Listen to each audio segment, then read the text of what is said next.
नमस्कार। नमस्कार। जब तक सबके मुंह से आवाज नहीं निकलेगी तब तक ये बोलता रहूंगा। नमस्कार। देखिए टीचर की क्लास है। किसकी? टीचर की। हाँ, टीचर जब तक चालू नहीं होता है जब तक सारे बच्चे अलर्ट मोड में नहीं आ जाए। वैसे यहाँ बच्चे नहीं, बच्चों के माँ बाप हैं और बच्चे अलर्ट नहीं होते हैं तो मैं बच्चों के कान खींच लिया करता हूँ, लेकिन यहाँ मेरी मजबूरी है कि आपके कान में खींच नहीं सकता, लेकिन मेरे हाथ इतने लंबे हैं कि यहाँ बैठे बैठे ही मैं अपने स्टाइल में कान आपके खींच लूंगा। यस? बुरा तो नहीं मानेंगे? नो। नहीं मानेंगे तो फायदे में रहेंगे। मैंने दिलीप जी के कान खींचे, आज मैं इमरान अचीवर हूं। मैंने अर्जुन जी के कान खींचे, आज वो स्टार एमरान अचीवर है। जगदीश जी के कान खींचे, ये स्टार पर्ल है। स्टार पर्ल का मतलब लगभग 70,000 पर मंथ से ज्यादा की इनकम। एमराल्ड का मतलब 1 लाख, 1.25 लाख, 1.5 लाख रुपए महीने की इनकम। स्टार एमराल्ड का मतलब 1.5 लाख, 2.5 लाख रुपए की इनकम। दुर्गेश जी हमारे बीच में, इनके कान खींचे, आज क्या है ये? Star Perl. महेंद्र जी के खींचे, ये क्या है? पर्ल।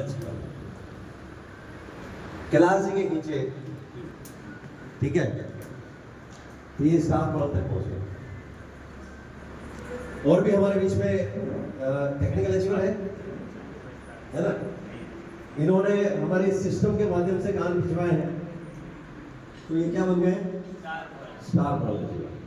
हमारे बीच में कई वर्ल्ड अचीवर है। कितने वर्ल्ड अचीवर है हमारे बीच में?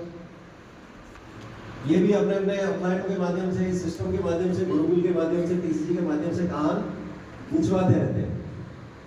तो कान खिंचवाने का फायदा है, और चिंता न करें, सिस्टम के माध्यम से जो कान खींचे जाते हैं वो कान लाल भी नहीं होते, लंबे भी नहीं होते, कोई चिंता न करें, बिल्कुल शेप में रहते हैं।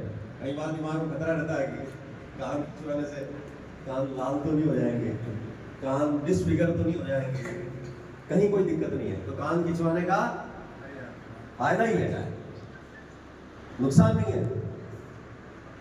इंसानों को क्या, जानवरों को भी फायदा है। किसको? वो सबको ये विश्वास नहीं होता है। एक बार बंदर बड़ा परेशान था, वो मतलब दुनियादारी से उठ गया। उसने सोचा कि बस अब इस दुनिया में जीना नहीं, सुसाइड कर लिया जाए। क्या सोचा बंदर ने? सुसाइड। उसने सोचा कि यार क्या तरीका है, फांसी वासी लगाना तो आता नहीं, डाला रस्सी कहाँ से लाएंगे? इंसान तो कर लेता है व्यवस्था, बंदर कहाँ से लावे जंगल में रस्सी? क्या तरीका अपनाए, इसी विचार में पड़ा हुआ था। तो पेड़ के ऊपर बैठा था तो नीचे नजर पड़ी, तो नीचे शेर बैठा नजर आया। कौन नजर आया? शेर नजर आया। उसने कहा मिल गया मौका, आत्महत्या करने का तरीका अपने को मिल गया। नीचे उतरा, पेड़ के नीचे उतरा और शेर के कान खींचे जोर से। क्या किया? शेर के कान खींचे। और शेर हल्का फुल्का सुस्ती में था, एक झापड़ भी लगा दी। तो शेर ने आंखें खोली तो देखा कि एक बंदर है, और बंदर शैतानी तो करते रहते हैं लेकिन वो भाग नहीं रहा है। उस हरकत करने के बाद भी भाग नहीं रहा, खड़ा है। तो उसने कहा किसकी मौत आई है आज?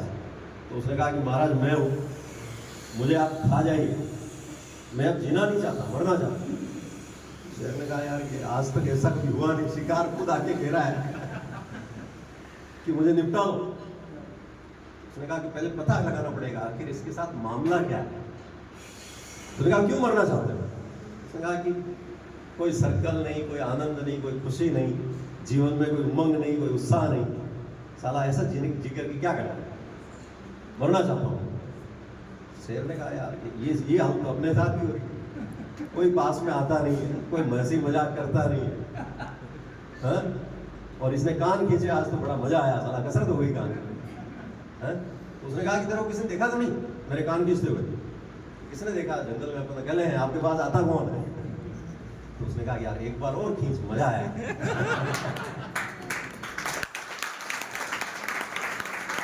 और कहा कि आज से तू मेरा दोस्त, जब जब भी तेरी इच्छा हो आगे मेरे कान खींचना। मंदर ने कहा कि यही तो चाह रहा था मैं कि कोई दोस्त मिल जाए, कोई बात करने वाला मिल जाए, है ना। तो अब मरना कैंसल, समझ गए ना। तो जंगल में बंदर भी परेशान है, शेर भी परेशान है, उनको हंसने का मौका नहीं है, मुस्कुराने का मौका नहीं है, इसलिए वो कान खिंचवाने के लिए तैयार है।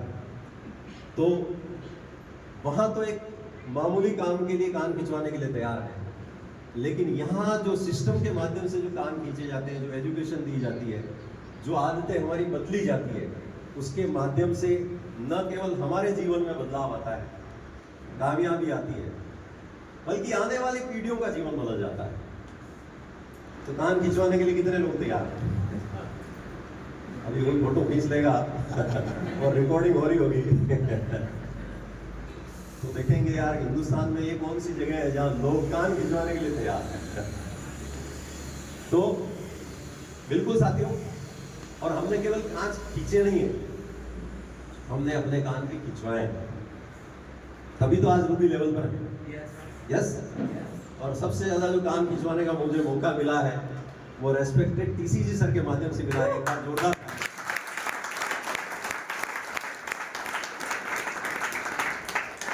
सन 2002 में एक घंटे, डेढ़ घंटे में टीसीजी सर के साथ बैठा करता था। तो मेरे पहले गुरु कौन है? Respected TCG sir. एक बार उनके लिए जोरदार तालियां।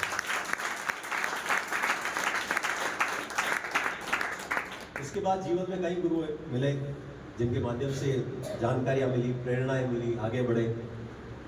रेस्पेक्टेड एसपी सर श्रीमान Mukesh ji Kothari sir, BCG sir, KCG sir, एक बार इन सभी अपलाइनों को जोरदार तालियां।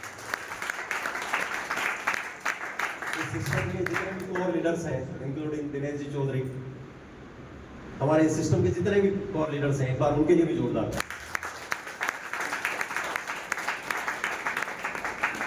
तो इस सम्मान के लिए तो बहुत बहुत धन्यवाद। अब इसको मैं थोड़ा सा आपकी सहमति से,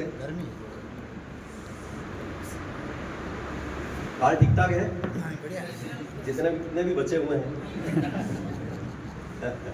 असली हैं, अभी विग नहीं लगाई है। तो जब तक विग नहीं लगाई है हमारे को माला पहनने से कोई दिक्कत नहीं है। जब विग लगा लेंगे उसके बाद हम क्या करेंगे, फिर हाथों में माला ले लेंगे आपसे। यस।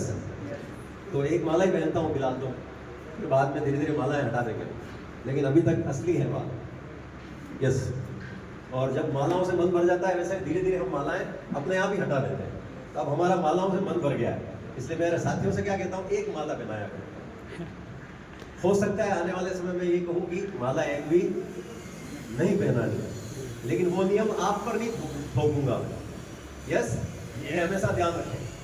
कोई भी नया व्यक्ति आता है जीवन में, मुंशी प्रेमचंद ने लिखा कि हर व्यक्ति सफेद कागज पर काले अक्षरों से या किसी भी राइटिंग में अपना नाम लिखवाना पसंद करता है। सम्मानित होना